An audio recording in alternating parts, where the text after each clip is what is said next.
உன்னை போட்டோ எடுத்தோன்னா ஒரு 50,000 பேர் பாக்குவாங்க. எடுத்துட்டா அன்னைக்கு எடுத்து கொண்டு போய் போட்டதுக்கு அவங்க போன் நம்பர் கொடு, நாங்க வெள்ளம் அவங்க கிட்டே வாங்கிக்கிறோங்க, நாங்க ரொம்ப தேடி ஸ்ரீலங்காவில இருந்து கேக்குறாங்க.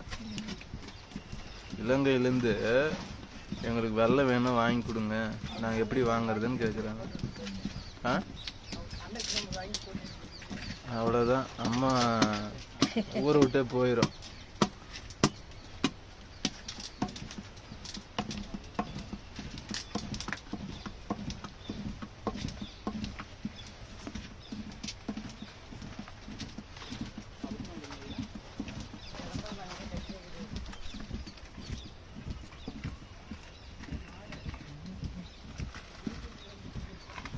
மறு